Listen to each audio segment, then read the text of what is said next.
The year was 1912. An unprecedented election tore the country into four political factions. These four factions consisted of the Socialists, the Democrats, the Republicans, and the Progressives. The nominee for the Socialist Party was Eugene V. Debs. Debs, known as the father of socialism, believed America had outgrown the capitalist system that was incompetent, corrupt, and hurting the middle class. Debs won over voters with his warmth, integrity, honesty, and passionate speeches defending workers in their strikes and industrial disputes.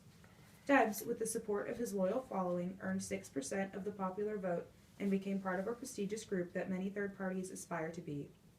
The nominee for the Republican Party was William H. Taft. Taft, the incumbent, was determined to preserve the conservative values of the Republican Party and lead a quiet campaign.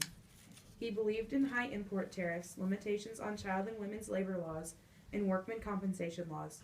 As November approached, Taft virtually abandoned his campaign, believing he had no chance to win. He only won 8 electoral votes, putting him behind both Roosevelt and Wilson. Theodore Roosevelt ran for president under the Progressive Bull Moose Party only after he lost the Republican nomination to Taft. Roosevelt aggressively campaigned, giving speeches across the country. He used name-calling as a tactic, once calling Taft fathead. But Roosevelt's speeches also had substance.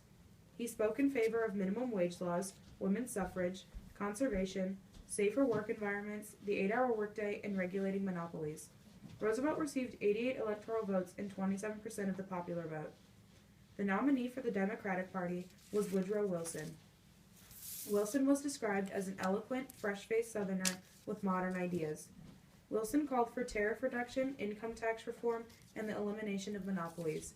He also wanted a World Association of Nations to maintain peace, a ban on child labor, and women's suffrage. Although Wilson won the electoral vote and the presidency, he only won 42% of the popular vote. Wilson was the only president from the Democratic Party between 1896 and 1932. The election of 1912 was significant for many reasons. It was a high point of progressive ideas and the rhetoric at the time. This election saw a third-party candidate, Theodore Roosevelt, beat one of the two major party candidates, William H. Taft. With Wilson's win, the Democratic Party gained control of the government for the first time since before the Civil War. Also, it was the first election where the 48 states of the continental United States participated. Without this dramatic and unusual presidential election, America could be in a completely different condition.